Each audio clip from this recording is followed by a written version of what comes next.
Welcome to the Vendor Performance Management demo.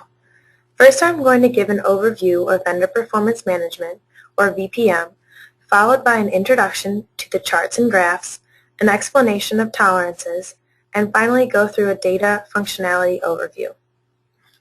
Vendor Performance Management is a new granule used to monitor and evaluate your vendor's performance based on three important categories: on time, on quantity, and on price. VPM gives you the flexibility to set allowances and tolerances on specific vendors and items, as well as track vendor information that will lead to an improved supply chain management. The on-time feature will allow you to document your expectation of a vendor's performance against their actual ability to meet your needs. When you place an order with a vendor, you can record the requested receipt date and the promised receipt date.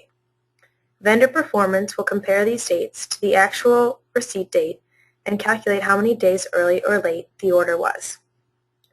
For on-quantity information, the original quantity ordered will be recorded, but however, the quantity can always be adjusted because of a vendor availability or other unforeseen situations. If the quantity is altered, the original quantity can still be made available for vendor performance evaluation. Vendor Performance can also track if a vendor ships more than expected.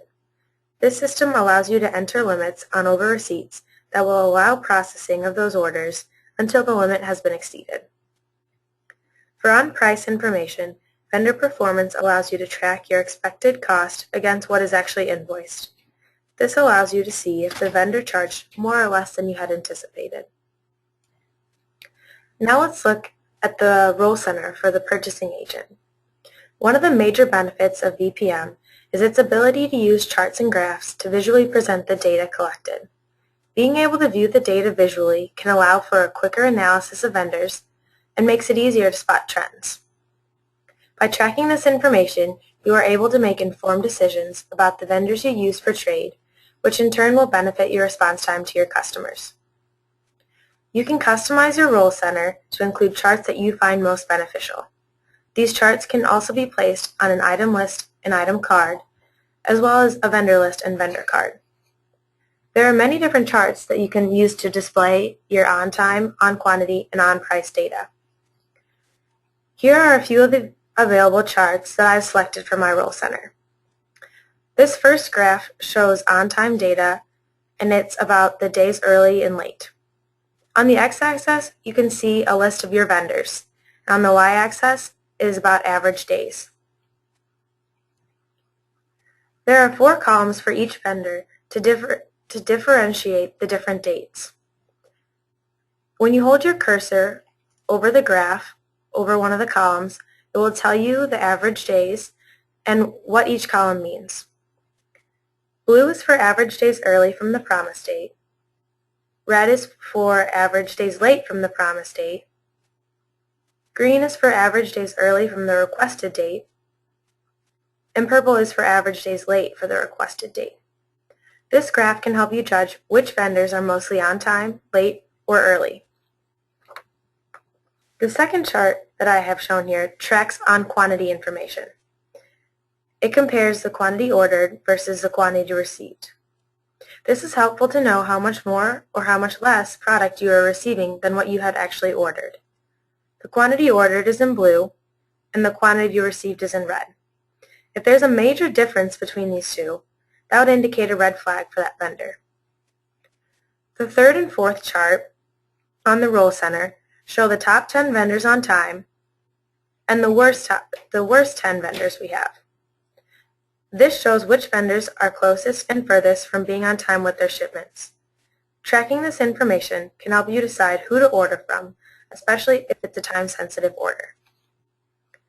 Another helpful aspect about the charts is that they're easily customizable. You can quickly switch which charts are displayed on the role center or on any other page by clicking on this Actions button and going to Customize. This brings up a list of all the possible charts that you can choose from. You can just hit OK, and then that chart will show up on your role center. Also on this Actions button, you can hit the Description, and it will give you a brief description of the graph. You can add more charts or take some away to personalize the role center according to your needs. Another benefit of vendor performance management is the flexibility added to the system by allowing users to set allowances and tolerances that can concentrate on specific areas. For example, if we go to the vendors list and open a vendor card,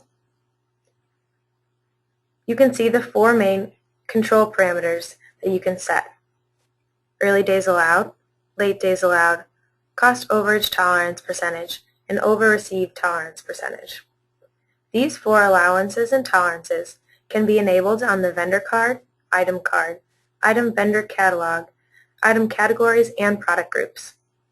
With the flexibility, it is important to understand the priority given to each of these groups.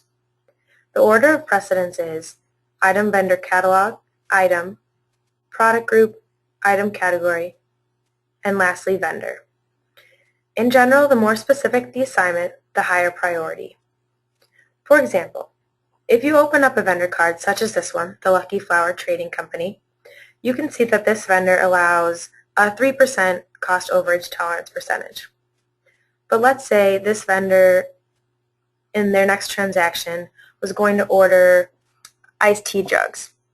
So then if you close out of the vendor card and you go into your item list, choose the item that they're ordering, you can see that the iced tea jug has only a 1% cost overage tolerance percentage. The 1% must be followed because the item has a higher precedence than the vendor. The flexibility is beneficial if, for example, you want to assign one cost tolerance percentage to an entire item category. In most cases, this is a broad grouping and can cover a large selection of items. It could be considered your default setting. Later, you might decide to fine-tune your tolerance settings for certain items. By placing a tolerance on a specific item, you can retain the default settings that you have already set on the item categories, but enforce stricter settings on only a few items. This feature allows you as a user the flexibility to specify your allowance and tolerances for your company. While on the item card, I'd like to point out the fact box in the upper right-hand corner called Vendor Performance by Item. This can be added to the item card or item list, and it will allow you to see specific item statistics as well as allow you to drill down into the metrics to see which vendors or posted receipts and posted invoices contribute to the metric. This can be helpful to see the source of the statistics about each item. On the vendor card, this same fact box is available to view per vendor. And you can also see that you can add the graphs on the item or vendor cards to have a faster way to access this information as well. So now you can click OK to exit out of the item card. And once you've completed the setup for vendor performance management, your users will begin encountering new messages while entering their purchase data. For example, if you go to Purchase Orders, I'll open up the same example I was just talking about with the vendor Lucky Flower Trading Company buying iced tea jugs. When you're entering a purchase order, VPM will track the on-time information by comparing the posting date to the requested receipt and promised receipt dates that you enter down here on the Shipping tab. On the Lines tab, when you're entering information, the quantity field will be used to track on-quantity information, and the direct unit cost is used to track the on-price information. The quantity and direct unit cost are recorded as original vendor performance values. After initial entry, if you change these fields, you will be prompted with a message that asks if you want to overwrite the vendor performance original value to the new value. So for example, say we actually needed 20, then this message would pop up. And if you hit yes, that means you made an error, either typing in the lines, and you want to correct it. If you hit no, the change was because the vendor, and you want VPM to track that change. Perhaps they couldn't meet the full quantity, or they're sending more than you thought, or they changed the price of the item. For any of those situations, you want to make sure that you click No, which is the default option, because then Vendor Performance Management will track that change. The same thing happens if you change the price. So say example, it was $4.25, it's actually only $4. So again, the message pops up and you click No, which means it was something on the vendor side.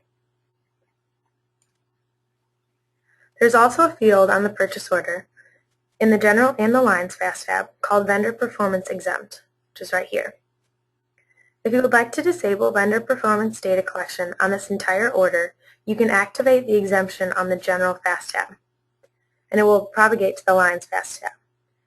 On the other hand, if you only want to exempt a portion of the order, you can select on the Lines tab to enable the exemption.